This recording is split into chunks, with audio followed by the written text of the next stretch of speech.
주셔서 또 변함없는 사랑을 허락해 주신 그 놀라운 은혜를 감사드립니다. 오늘도 우리 모두 주님의 자녀다움이 무엇인지, 어떻게 살아야 하나님의 자녀답게 살아가는지를 상고할 때 더 큰 은혜로 역사해 주옵소서. 연약한 정도 주님의 도구로만 쓰여지는 은혜의 시간이 되도록 친히 성령님 인도해 주옵소서. 우리를 억만 죄악 가운데서 돌보시고 인도하시는 예수님의 이름으로 기도드립니다. 하나님의 자녀가 된 우리가 어떻게 믿음으로 살아 승리하는 삶을 살아야 할지를 고민하는 우리에게 하나님께서 말씀으로 깨우쳐 주시기를 주님의 이름으로 축복합니다. 폴이라는 한 회사원이 뉴욕에서 중요한 미팅을 마치고 동료들과 함께 공항에 가려고 거리로 나왔습니다. 그날은 금요일 저녁 시간이라 교통체증으로 택시 타는 것이 거의 불가능해 보였습니다. 정말 기적적으로 빈 택시 하나가 오자 다른 동료들이 쏜살같이 달려가서 그 택시를 타다가 문제가 생기게 되는데, 너무 빨리 가는 바람에 길가에 장사하는 노점상의 야채와 과일 상자를 차서 바닥에 떨어뜨리고 말았습니다. 그런데 그 폴의 일행은 누구도 이에 개의치 않고 택시를 타고 폴은 택시를 타지 않고 그 자리에 멈추어 서자 동료들이 외치기를, 지금 타지 않으면 비행기 놓친다니까 빨리 와. 그러자 폴은 나를 두고 먼저 가라고 일행을 보내고 노점상 할머니에게로 가보니 할머니는 울고 있었습니다. 자세히 보니 앞을 보지 못한 시각장애라 눈이 성한 사람이라면 바닥에 흩어진 상자를 모으면 되는데, 앞을 보지 못하는 그 할머니는 상자를 주워 담을 수가 있겠습니까? 그래서 앉아 우는 할머니를 폴이 위로하면서 땅바닥에 떨어진 야채와 과일을 담아서 하나씩 줍기 시작했는데, 많은 사람이 지나갔지만 그런 할머니와 폴의 행동을 쳐다도 보지 않고 모두 다 지나가 버렸습니다. 다 정리를 마치고 난 다음에 폴이 할머니에게 이 지갑을 꺼내서 돈을 꺼내주면서, 할머니, 이 돈이면 손해보는 것 다 해결할 것 같습니다. 그랬더니 그때 할머니가 이런 질문합니다. You are Jesus? 혹시 예수님이 아닌가요? 이 말을 듣고 황당한 폴은 나는 절대 예수가 아닙니다 라고 대답하자, 그때 그 시각장애 할머니가 아니라면서 계속 이런 말을 하는 것이었습니다. 조금 전 노점 가판대가 넘어지고 과일과 야채가 땅에 떨어질 때 제가 급하게 예수님께 긴급히 기도를 요청했는데, Jesus help me, come help me 하고, 예수님 빨리 좀 나 좀 도와주세요, 빨리 다가와서 나를 좀 제발 도와주세요 그랬더니 기도의 응답처럼 이 당신이 나를 도와주었습니다. You must be Jesus. 당신은 예수님이 틀림없습니다 라고 말하는 것이었습니다. 그날 밤 폴은 비행기를 놓쳤기 때문에 하룻밤을 더 뉴욕 호텔에서 머물면서 한밤중에 자신에게 이런 질문을 던져보았다고 합니다. 누군가가 당신을 예수님 같다고 착각하게 했을 때가 언제인가를 돌아보았다고 합니다. 코로나19로 마음이 심란하고 울적한 이 시간, 가슴에 손을 얹고 자신에게 물어봅니다. 나는 정말 작은 예수가 맞는가? 나의 삶의 방향과 목적은 올바른가? 이 세상을 아름답게 만드는 것은 돈이나 나의 능력이나 나의 재능이 아니라 우리가 작은 예수가 될 때만이 가능하다. 나의 필요보다 다른 사람의 필요를 먼저 생각하고, 만일 내가 예수님처럼 나를 희생함으로 누군가를 세우고 도와줄 수만 있다면 분명 나 한 사람 때문에 이 세상은 더 아름다워질 것이 분명하다라는 주님의 음성이 저와 여러분 속에 들려지시기를 주님의 이름으로 축복합니다. 모든 인간은 끊임없이 이 욕망의 추구 속에 살아가고 있습니다. 따라서 이런 욕구가 없는 사람이라면 그는 온전하지 못한 상태에 있을 것이 분명합니다. 그러면 인간의 욕구는 무엇일까요? 첫째는 의식주가 문제가 추구의 첫 번째일 것이고, 둘째는 신체적, 정신적 안정이 요구되는 것이 두 번째일 것이라면, 셋째는 타인에게 사랑을 받고자 하는 인정의 욕구뿐만 아니라 자아를 성취하고자 하는 지식의 욕구도 해당될 것입니다. 그리고 마지막으로 명예의 욕구 등이 있을 것입니다. 결국 사람들은 이런 욕구들이 모두 성취되면 행복하리라라고 생각하는 사람이 많습니다. 그러나 이러한 욕구들은 육체에 필요한 욕구들이지 하나님의 소유된 백성들의 이 욕구가 아니라는 사실을 우리는 기억해야 할 것입니다. 하나님께 속한 사람들의 욕구는 영적인 욕구이고 하나님의 의를 구하는 욕구라는 사실을 깨달아가는 시간이 되시기를 주님의 이름으로 축복합니다.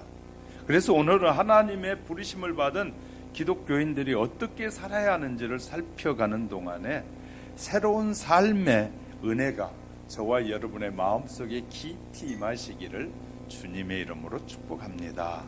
첫 번째 질문하겠습니다. 내 인생의 주인은 어떻게 나는 알고 있을까? 평양에 주체탑이 있는데 김일성 주체 사상을 기리고 기념하는 돌로 만들어진 거대한 조형물이라고 합니다.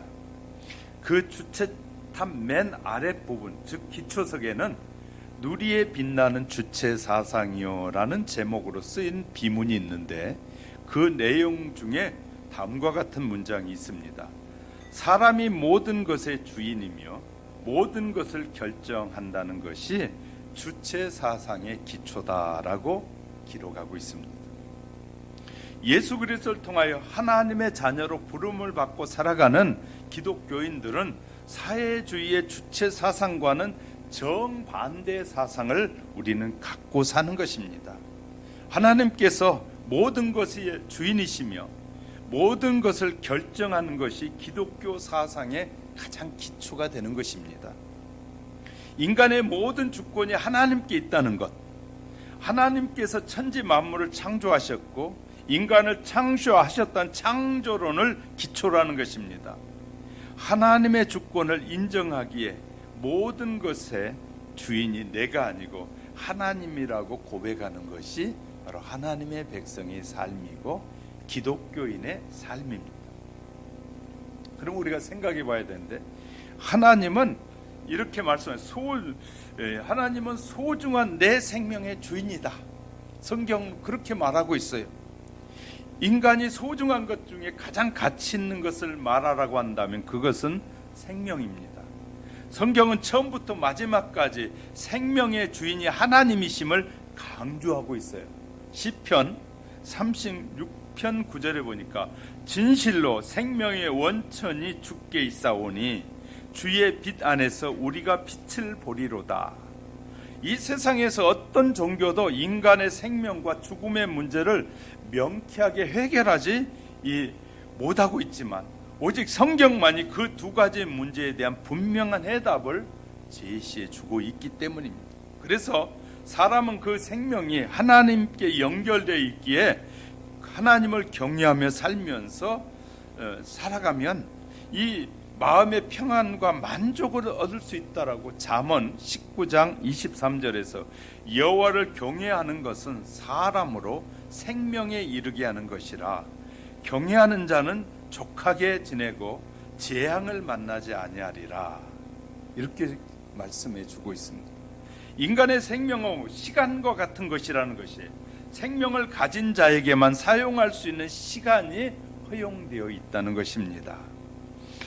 생명의 주인인 하나님이심을 고백하는 모든 사람은 당연히 자신이 사용할 수 있는 시간 전체가 하나님의 것이라는 사실을 인정할 수밖에 없는 것입니다. 나의 시간, 나의 전 존재가 하나님의 소유임을 자각하고 그것을 하나님의 뜻에 합당하게 사용할 때 인간은 진정한 만족과 행복감을 느낄 수 있다라고 성경은 가르쳐주고 있는 것입니다. 그러면 나의 생명의 주인이 하나님이심을 인정한다는 객관적인 증거나 이 해답을 우리가 살펴볼 수 있는데, 성경은 이렇게 제시합니다. 에스겔서 20장 20절에 보니까 또 나의 안식일 거룩하게 할지어다. 이것이 나와 너희 사이의 표징이 되어 이 내가 여호와 너희 하나님인 줄을 너희가 알게 하리라 하였노라.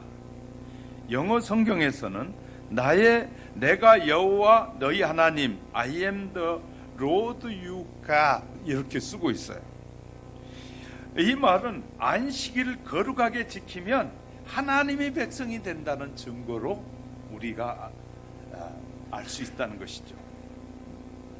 하나님이 생명의 주인이기에 인간이 사용하는 일주일 7일이라는 시간 전체가 모두 하나님의 것이에요. 그런데 하나님께서 6일 동안 힘써 일하라고 출애굽기 20장 8절부터 11절에서 분명히 말씀하셨기에 일하는 것이고, 제7일은 아무 일도 하지 말고 안식하라고 하셨기 때문에 쉬면서 하나님을 경배하는 것이다 그 말이에요. 그러면 6일 동안 열심히 일하다가 제7일에 되면 인간의 모든 일과를 중단하고 쉬면서 예배하는 삶을 살아가는 것이 하나님은 나의 생명의 주인이라고 인도하는 객관적인 증거라는 것이에요. 객관적인 증거다. 뿐만 아니라 하나님은 물질의 주인이기도 합니다. 오늘날 인간의 소유한 재물을 가지고 마치 자기 것처럼 세도를 부리고 자랑하는 것은 아버지가 준 돈으로 산 과자 한 봉지를 등 뒤에 감추고 아무도 나눠주지 않고 혼자 먹으려고 욕심 부리는 어린 아이의 모습과 똑같다 그 말이에요. 하나님께서는 학개서 2장 8절에 보니까 은도 내 것이요 금도 내 것이라 이렇게 말씀하고 계셔요.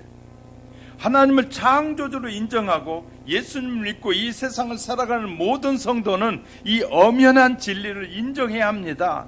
말로만 인정할 것이 아니라 실제적인 삶을 통해서 그것을 나타내는 것이 하나님의 자녀의 본분이라 그 말이죠. 내가 소유한 모든 재물의 주인이 창조주 하나님이심을 인정하는 나는 표시가 무엇이냐면 그것이 바로 11조라는 것입니다. 이것은 하나님께서 친히 명하신 제도라고 말라기 3장 10절에서 만군의 여호와가 이르노라 너희의 온전한 11조를 창고에 들여 나의 집에 양식이 있게 하고 그것으로 나를 시험하여 내가 하늘의 문을 열고 너희에게 복을 쌓을 곳이 없도록 붙지 아니하나 보라라고 말씀하고 계셔요. 그리스도인이 매주일 한 번씩 제7 안식일 구별하는 것처럼 구별하여 지킴으로 나의 생명과 시간 전체의 주님 하나님이심을 잊지 않고 고백하는 것이에요. 모든 수입의 10분의 1을 정직하게 구별하여 하나님께 드리는 것은 나의 재물 10%만을 말하는 것이 아니라 의미하는 것이 아니라 100% 나의 재물 모든 것이 하나님의 소유임을 인정한다는 표시로 11조를 드리는 거다 그 말이에요. 어떤 의미에서 11조는 우리의 신앙의 고백이기도 한 것이에요. 그러면 우리는 11조에 대한 부분을 명확하게 인식할 필요가 있어요. 하나님 앞에 11조를 드려 인색하거나 뭐 이런 마음으로 드리기를 원치 않는다고 말씀하셔요. 왜냐하면 이렇게 하나님은 우리의 신앙의 고백이거든요. 11조도 하나의 신앙의 고백이다. 그래서 우리는 그럼 어떻게 사는 것이 좋은 삶이냐? 청지기로서 인정할 때 너무너무 행복해지는 거예요. 청지기의 삶. 모든 사람이 소유한 생명과 재물이 나의 것이 아니라 하나님이 그 주인이심을 인정하고 살아가는 사람을 청지기라고 말한다고 예수님께서는 누가복음 12장에서 또 16장 1절에서 분명하게 말씀해 주고 계십니다. 청지기는 주인이 맡겨둔 것을 관리하는 종이에요. 혹시 집안이 기울어져도 망해도 청지기가 망하는 것이 아니라 주인이 망하는 것이에요. 많은 사람이 생명의 위협을 느낄 때 근심하고 두려워합니다. 암이라는 선고를 받으면 하늘이 무너진 것 같다 그래요. 어느 목사님도 그래요. 의사가 암이라고 하는데 그냥 하늘이 무너진 것처럼 아무것도 안 보이더라고요. 그래서 그 말을 듣는 순간에 저도 충격을 받았어요. 아니, 목사도 저러면 평신도는 그럼 어떨까? 자, 또 큰 재난을 통해서 재산을 잃어버리거나 상거래에서 막대한 손해를 보면 억울해하고 괴로워하고 때로는 잠을 이루지 못할 때가 얼마나 많습니까? 그 많은 거 내 거 잊어버렸다고 생각하니까 잠을 잘 수가 없어요. 급심한 경우에는 실신하거나 이 자살까지도 하지 않습니까? 내 것을 다 잊어버렸으니까 나는 아무것도 없다고 생각하고 자살까지 시도하는 사람이 예수를 믿는다고 하는 버젓이 직분을 가진 사람들 중에서도 이런 일이 일어나고 있어요. 자기의 것을 잃었다는 상실감 때문에 그런 것을 행하는 것이거든요. 그러나 청지기 정신과 참된 믿음을 가지고 있으면 하나님께서 주신 것에 관리하며 살아간다는 생각을 한 사람들은 우선 하나님이 모든 것의 주인이라는 생각을 하면 생명이나 재산 관리를 철저하게 잘하겠죠. 혹시 생명이나 재산을 잃어버려도 구약에서 욥처럼 욥기 1장 21절에 보니까 내가 못해서 적신이 나와 싸운즉 또한 적신이 그에게로 돌아가올지라 주신 자도 여호와시오 취한 자도 여호와시니 여호와의 이름이 찬송을 받으실지라. 이런 고백이 얼마나 행복한 고백인지 몰라요. 그러니까 그리스도인이 우리의 마음을 비우고 나서 내 주인이 내가 아니라 하나님이시라는 사실을 올바로 고백하고 나면 이 모든 것에서 참 자유해지기 시작하는 거예요. 이런 사실을 고백하고 살아가는 우리 하영교회 성도 여러분이 될 수 있기를 주님의 이름으로 축복합니다. 두 번째는, 그러면 나의 생명이 주인이 내가 아님을 알았어요. 그러면 그리스도인이라는 사실을 어떤 의미로 나는 생각하고 있을까? 이해하고 있을까요? 우리가 알고 있는 사람 인자, 한문으로 사람 인자와 인간이라는 이 한자어를 여러분 의미 있게 생각해 보셨습니까? 사람 인자는 막대기 두 개가, 잘 보세요. 막대기 두 개가 있는데 일자의 막대기 두 개가 이 이자도 되고 이 막대기 두 개로 여러 가지를 표현할 수 있어요. 여러 가지를 표현할 수 있어요. 근데 하필이면 이 막대기 두 개가 똑바로 서 있는 것이 아니라 이렇게 세워져 있는 것을 사람 인자로 가거든요. 이렇게 기대어 있는 거. 하나만 무너지면 두 개가 다 무너지는 거예요. 어느 것이 무너지든지 하나가 무너지면 두 개가 다 무너지게 돼 있는 이 사람 인자. 정확한 유래와 그 의미는 아마도 잘 모르지만 이 독립적으로 살아갈 때는 이 혼자 존재할 수 없는 존재라는 의미예요. 사람은 독립적으로 혼자 살 때는 삶에 의미가 없는 사람이라는 뜻이에요. 사람 인자가. 둘 중에 하나가 넘어지면 두 개가 함께 쓰러지듯이 사람은 다른 사람과 협력하지 않고 독자적으로 살면 순식간에 실패하는 인생이 된다는 의미를 담고 있는 것이에요. 그럼 인간이란, 인간은, 이 말은 사람과 사람 사이를 인간이라고 말하는 것입니다. 사람과 사람 사이, 중간 간자를 쓰거든요. 인간. 다시 말해서 사람이 홀로 존재할 때는 인간으로서 가치가 없다는 말이에요. 혼자 있을 때는 인간 의미가 없다는 거예요. 서로가 양보하고 종종 자신을 희생하면서 상대방을 배려하고 존중하고 섬기고 살아갈 때 인간다운 삶이 가능하다는 뜻이 아닐까라고 생각해 봅니다.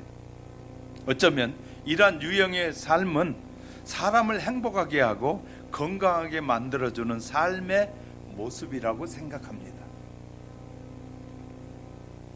사람에게는 공통점이 있습니다.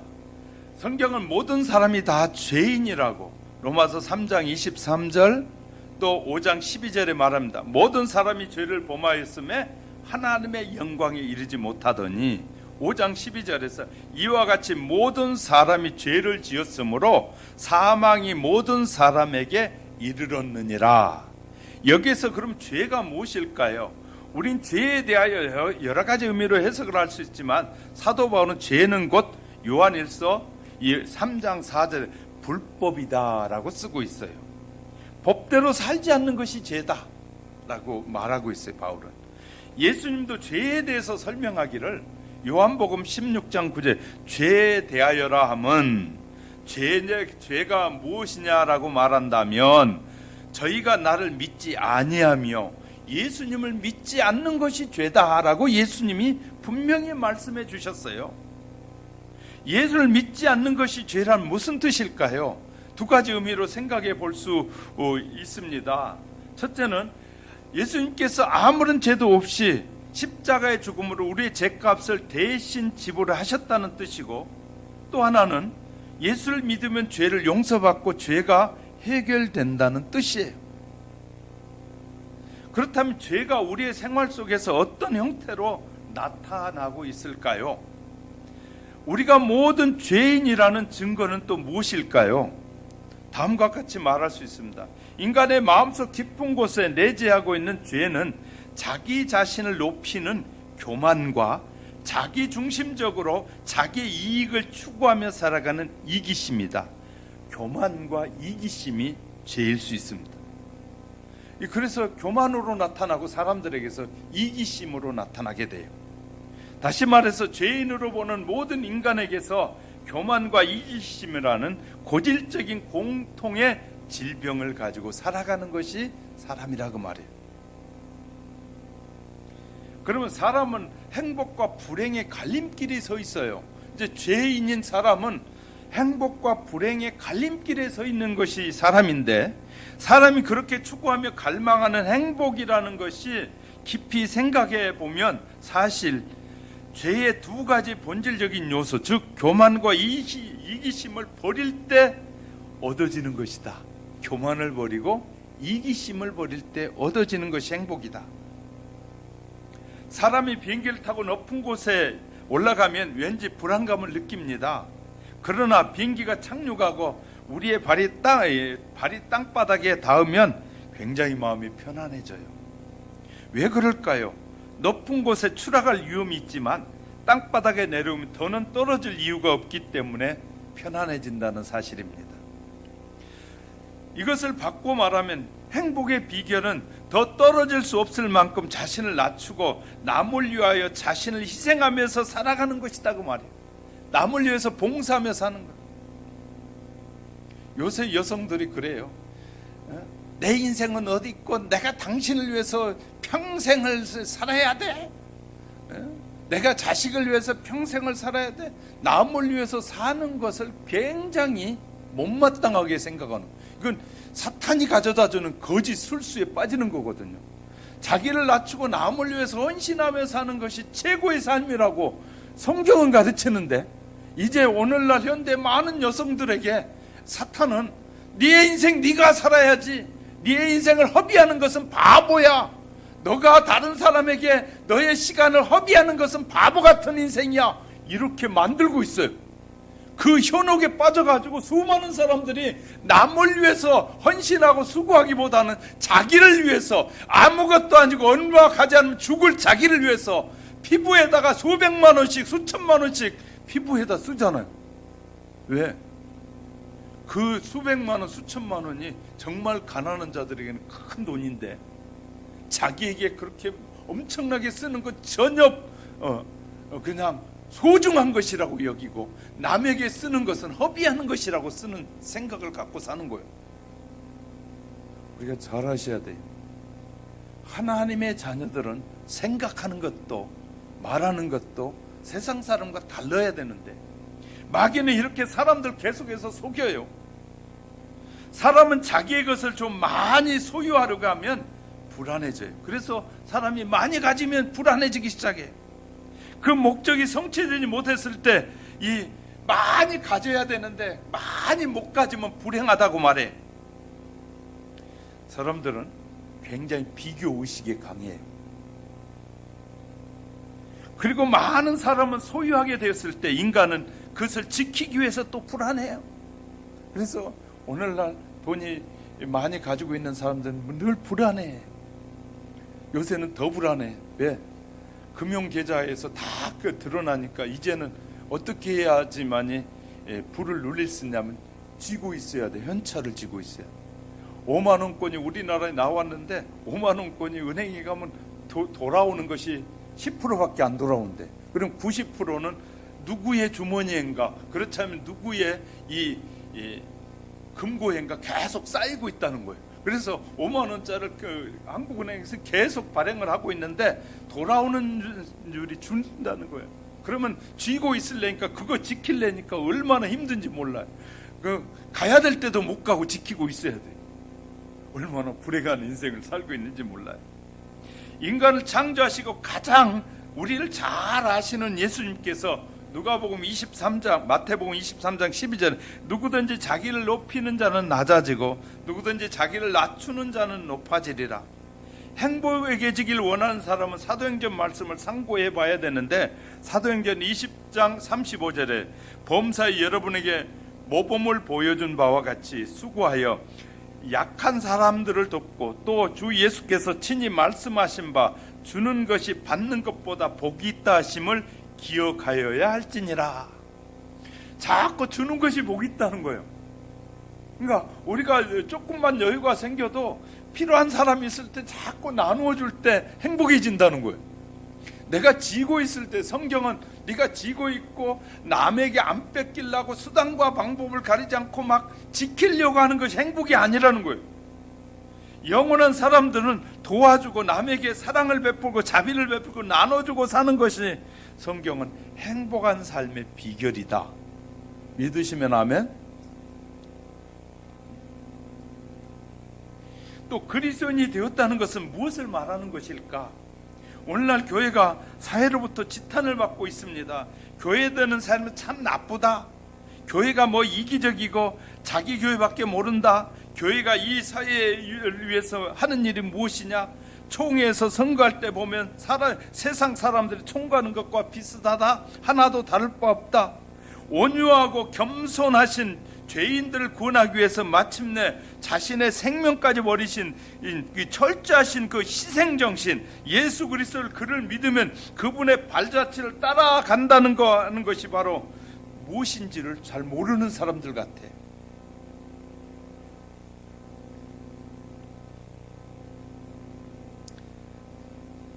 강동에 있는 모 교회는 주위의 땅을 얼마나 많이 샀는지 사람들이, 그 주위 사람들이 불평을 해. 저 교회는 돈 모아가지고 땅만 산다고. 지금 가보면 엄청나게 크게 해놨어요. 모르겠어요. 사람들이 볼 때는. 근데 예수 믿는 사람들도 뭐라고 하냐면 그분 대단한 성공한 목회를 했다고 그래요. 사람들 그러면서 조그만 게 목사님들은 그게 성공한 것이 아니라고 말하면 목사님은 그렇게 못했으니까 그런 말하지. 그렇게 말을 해요. 그리스도인의 삶이 도대체 뭔지를 전혀 알지 못하는 고백 말하를 하면서 자기가 성경적이라고 생각하는 것이에요. 예수님은 모든 것의 주인이시잖아요. 그런데 이 땅에 오셔서 자기 것이라고 말하면서 말씀하셨지만 그분은 자기가 취하지 않으시고 다 베푸셨어요. 그래서 세상으로부터 자꾸 교회가 요걸 얻어먹는 거예요. 그리스도에 대해서 신앙생활을 한다는 것은 예수 그리스도의 삶을 배우는 것입니다. 결국은 내가 신자가 되고 예수님 그리스도인이라는 것은 그리스도와 사람이 하나 됐다는 것이잖아요. 그리스도와 사람이, 그러니까 거룩하신 예수님과 죄인인 내가 이제 하나 됐으니 이제 내 삶은 그리스도를 배워가는 삶이거든요. 그분의 정신과 그분의 삶을 본받아 살아가는 것이에요. 예수님 그렇게 사셨습니까? 예수님이 어떻게 사셨습니까? 예수님의 삶을 두 단어로 표현한다면 겸손과 희생의 삶을 산 거예요. 그런 삶을 요약한 성경의 기록을 보면 빌립보서 2장 5절 8절에 나온, 이 땅에 사는 모든 성도가 이러한 그리스도의 정신을 본받아 살아갈 때 그리스도인 자신과 함께 온 세상이 행복해질 것이라고 믿으시기를 주님의 이름으로 축복합니다. 그리스도인을 보고, 그리스도인이 된 우리를 보고 우리와 함께 행복해질 것이, 그러니까 세상으로부터 자꾸 질타를 받는 것은 우리가 그리스도인답지 못하기 때문에 질타를 받는 것이야. 정말 하나님의 자녀다우면 사람들로부터 칭찬을 받을 수밖에 없고 존경을 받을 수밖에 없다는 말이기도 합니다. 세 번째, 성도는 내일 염려를 버리고 사는 것이 성도입니다. 본문 34절에 보면 이렇게 말해. 내일 일을 염려하지 말라. 내일은 무엇을 말하는 것일까요? 생각은 오늘 우리의 행동을 규제하고, 내일의 생각은 오늘을 규제하고, 내일 일에 대한 염려는 오늘의 삶을 불안하게 해요. 내일의 일을 염려하지 않는 사람에게는 두 가지 행태의 사람이 있어요. 아무 생각이 없이 흥분된 가운데 들떠 있거나 어떤 새로운 환상이나 즐거움에 몰두해 채 살아가는 분류인데, 그들은 어떠한 뚜렷한 목표나 계획이 없이 쾌락을 즐기며 사는 사람들, 마약을 하는 사람들 보셨죠? 마약을 하는 사람들은 그냥, 이번에도 마약을 하는 사람이 막 고급 차를 가지고 막 세게 달리다가 남의 차를 받아가지고 그냥 다른 사람을 죽이는, 왜? 취해가지고 자기 만족에 빠져가지고 남을 죽이든 살든 상관없이 그냥 자기 쾌락에만 빠져있는 사람들, 우리는 보지 않습니까? 텔레비전을 볼 때마다 그런 것들을 얼마나 많이 봅니까? 두 가지 중에 한 유형의 사람은 그날 하루하루의 삶을 하나님께서 맡기고 다 맡겨버리고 하루하루를 성실하게 살아가는 것이에요. 내일 일은 걱정하지 말라고 했으니까 오늘 열심히 최선을 다해 살고 내일은 주님 앞에 맡기고 사는 사람, 이것이 성도 아니겠습니까? 이들은 하나님을 신뢰함으로써 날마다 삶을 맡기고 자신의 능력도, 닥쳐오는 모든 순간순간의 일도 하나님 앞에 다 맡기니까 평안을 누리고 사는 거예요. 얼마나 평안한지 몰라요. 즉 하나님께서 날마다의 모든 일까지도 준비하고 계신다는 걸 믿는 것이에요. 그리고 전자는 염려 자체를 회피하는 자들이라고 할 수 있고, 후자에는 염려를 정복하고 염려를 초월한 삶을 사는 사람이에요. 그래서 예수님은 우리가 읽었던 마태복음 6장 25절에 보면 이렇게 말해요. 누구든지 내가 너에게 이르노니 목숨을 위하여 무엇을 먹을까 마실까, 몸을 위하여 무엇을 입을까 염려하지 말라. 목숨이 음식보다 중하지 아니하며 몸이 무엇보다 중요하지 않을까요? 음식보다 중하지 아니하는. 성경의 개념을 생각해보면 매우 적절한 표현이기도 합니다. 성경은 겸손하고 가난한 심령으로 하나님을 믿고 의지하는 사람들에게는 영원한 생명이 있다고 가르쳐요. 절 보세요. 이렇게 쉽게 예를 들어보겠어요. 세상에 명예와 물질을 가지고 살다가 어느 날 죽어서 심판을 받고 사는 사람이 있는가 하면, 가난하게 사는데도 영원토록 평안하게 즐겁게 사는 거 어느 것이 더 좋을까요?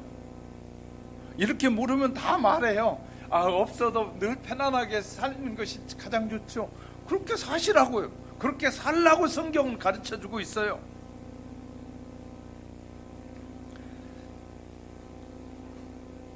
자, 자만하고 교만한 마음으로 생명의 근원이신 하나님을 무시하고 자신의 의지와 세속적인 욕망으로 살아가는 사람들에 대해서 이 세상에서 살아가는 것처럼 보이지만, 그 사람들이 이 세상에 권력을 가지고 휘둘르면 대단한 것처럼 보이지만, 성경이 이렇게 말해요. 그들은 죽었다는 거예요. 얼마나 놀라운 일인지 몰라요.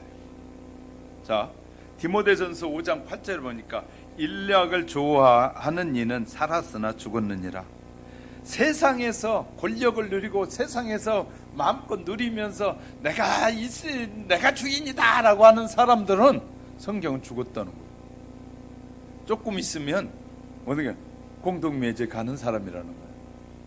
그런데 저와 여러분은 아무것도 없이 살아도 이 세상에 편안히 누리면서 살아가는 우리에게는 영원하다는 거예요. 우리의 생명은. 그러므로 새 생명을 가진 자들의 삶의 원리를 살펴보면 생명의 근원이신 하나님을 향한 믿음을 갖고 그분과 연결된 사람들은 그의 삶이 방식이 이전과는 현저하게 다르다고 말해. 어떻게 다르냐? 고린도전서 10장 30 그런즉 너희가 먹든지 마시든지 무엇을 하든지 다 하나님의 영광을 위하여 하라 라고 하셨어요. 생명의 근원이신 하나님과 연결되어 산 사람들은 이전처럼 자신의 쾌락이나 욕망이나 명예를 추구하지 않고 하나님의 영광만을 추구하며 사는 것이다. 하나님의 영광을 추구한다는 건 결국 이웃을 자기 몸처럼 진심으로 사랑하게 되는 것이라고 요한일서 4장 29절에서 누구든지 하나님을 사랑하노라 하고 그 형제를 미워하면 이는 거짓말하는 자니 보는 바 그 형제를 사랑치 아니하는 자가 보지 못한 바 하나님을 사랑할 수 없느니라. 기독교 신앙의 최고의 가치는 사랑하는 사람을 사랑하는 것이다. 또한 그는 자기 몸을 하나님의 성전으로 생각하고 관리하게 된다. 우리 몸을 함부로 하지 않는다고 말해요. 하나님을 사랑하는 사람, 생명을 가진 자의 삶의 몸을 건강을 최상의 상태로 되돌려놓고 관리하는 것은 너무나 당연한 일이에요. 왜 건강하게 하려고 하느냐? 주님의 일을 하기 위해서. 왜 질병 있고 할 때 질병을 치료해서 건강한 몸으로 살려고 하느냐? 주의 영광을 위해서. 우리의 몸이 하나님의 성전이라면, 너희의 몸은 거룩한 성전이라고 그랬잖아요. 우리의 몸이 성전이라면 성전 안에 들어가는 음식이나 성전에서 나오는 말이 하나님의 영광에 합당한 것이어야 한다는 거예요. 우리의 몸이 성전이라면 몸에 해로운 음식을 삼키고 이로운 음식들을 선별하여 균형 있게 섭취하는 것도 매우 중요한 신앙의 한 부분이라고 말해요. 그러니까 필요 없는 거 안 먹어도 되는 거 괜히 먹어가지고 이롭지 못한 것을 먹어가지고 우리의 몸이 병이 들고 어렵게 하면 어려워지면 그것은 좋은 신앙의 사람의 모습이 아니라는 거예요. 좋은 말을 가려서 올바르게 사용하는 것도 중요합니다. 이거 신앙 중에 하나예요. 자기의 뜻이 아니라 하나님의 뜻대로 살고자 하는 사람들은 자제력이 필요한 거예요. 그래서 고린도전서 9장 25절에서 이기기를 다투는 자마다 모든 일에 절제하나니 그들은 썩을 승리의 관을 얻고자 하되 우리는 썩지 아니할 것을 얻고자 함이라. 그러니까 자꾸 싸워가지고 이기려고 하는 사람은 그 면류관을 썩은 면류관을 위해서 하는데 하나님의 자는 썩지 아니할 면류관을 위해서 절제한다는 거예요. 그래서 여기서 절제라는 것은 자기가 하고 싶어도 하나님의 뜻이 아니면 이 삼가고 자기가 하기 싫어도 그것이 하나님의 뜻이라면 순종하는 것이 절제다. 절제는 안 하는 것만 절제가 아니라 안 해야 될 것을 안 하는 것이 절제고 해야 될 것을 하는 것이 절제다. 이해되셨으면 아멘. 하나님의 말씀에 순종하는 것이 절제예요. 하나님의 말씀에 불순종하는 것은 절제하지 못하기 때문에 불순종하는 거예요. 몸을 건강하게 관리하기 위해서 좋은 음식을 섭취하는 것 중요합니다. 그보다 더 중요한 것은 마음을 잘 관리하는 것이에요. 이제 우리는 육체도 중요하지만 정말 중요한 것은 우리의 마음을 어떻게 관리하느냐가 중요한 것이에요. 인간의 마음 상태가 몸을 건강하게 만드는 영향을 미치는 것이기 때문에 성도가 자기의 마음을 하나님의 뜻대로 관리하는 것은 건강한 신앙의 필수적인 것이에요. 할렐루야. 우리를 잘 관리해서 하나님의 말씀이 무엇이든지 말씀하시면 순종할 마음으로 준비되어 있는 것은, 그렇게 관리하는 것은 신앙의 정말 중요한 부분이다 그 말이에요. 하나님께서는 우리가 어떤 마음으로 살기를 원하실까요? 대답은 데살로니가전서 5장 16절 19절에서 이렇게 말하고 있습니다. 항상 기뻐하라. 쉬지 말고 기도해라. 늘 범사에 감사하면서 그리스도 예수 안에서 너희를 향하신 하나님의 뜻이 거기에 있다. 절 보세요. 우리가 이 세상에 살면서 하나님의 자녀가 된 사람은 늘 뭐하라고요? 기뻐하라. 이때는 좀 아멘 해보세요. 항상 기뻐하라. 하나님의 자녀는 항상 기도하라. 하나님의 자는 범사에 감사하며 살아라? 왜 하나님의 뜻이라는 거예요? 이렇게 사는 사람은 하나님 책임진다는 거예요. 그리고 잠언 17장 21절에 보니까 마음의 즐거움은 양약이라도 심령의 근심은 뼈를 마르게 하느니라. 왜 어떤 사람이 즐겁게 살고 어떤 사람이 그냥 말라서 그냥 이렇게 고통스럽게 사느냐? 분명히 가르쳐주고 있어요.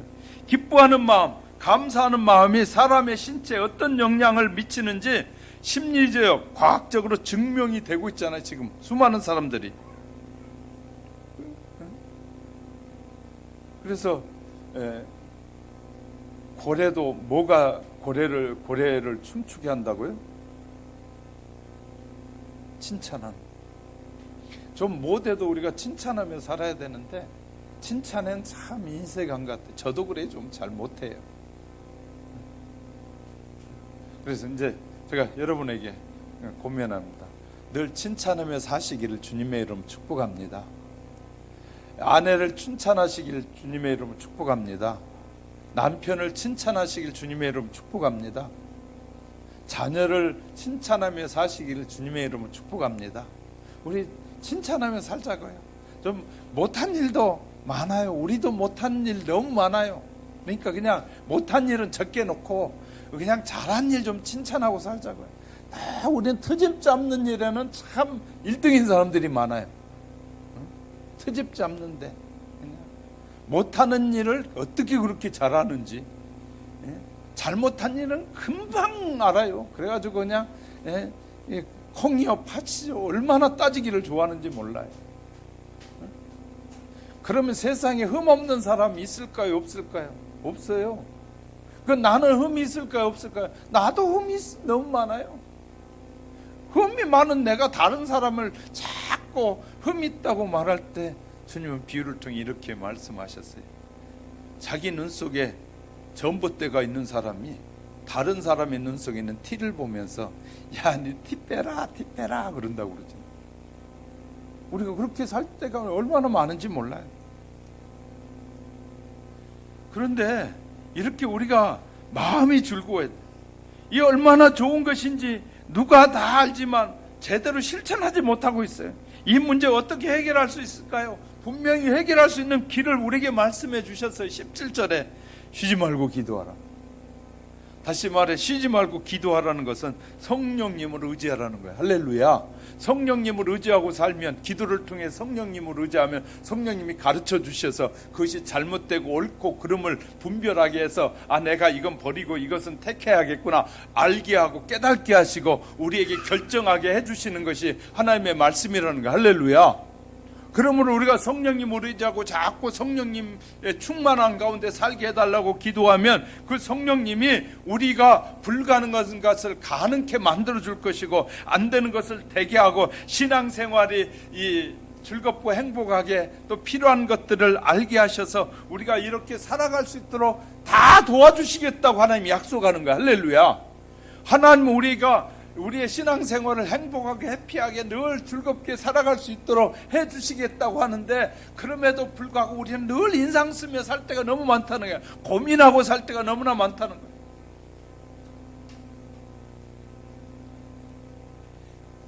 저는 저희 집사람이 저보고 하는 말이 참 당신은 편하게 살아 그럴 때마다 저는 감사해요. 그렇게 보이는가 보다.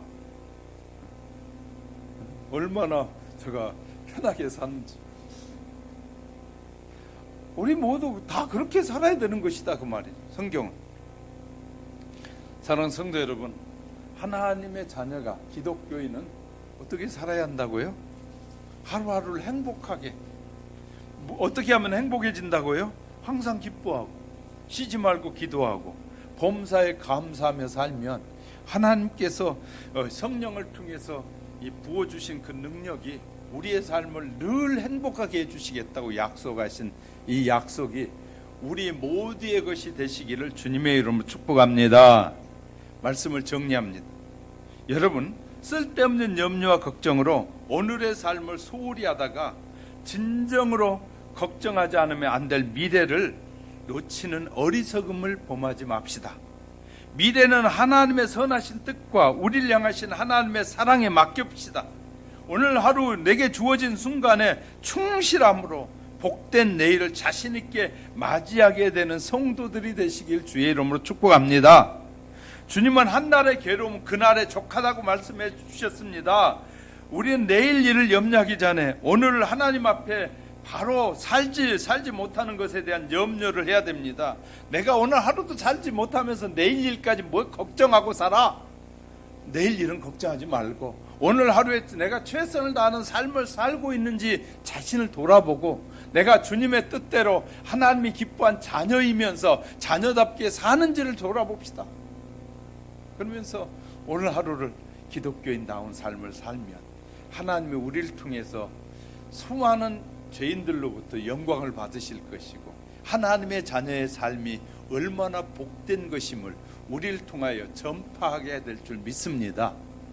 그 일에 우리가 쓰여지도록 주님, 버릴 것은 과감하게 버리고 취할 것은 주의 약속들은 과감하게 취하여 하나님의 자녀다운 그리스도인다운 삶을 살아가는 저와 여러분 되시기를 주님의 이름으로 축복합니다.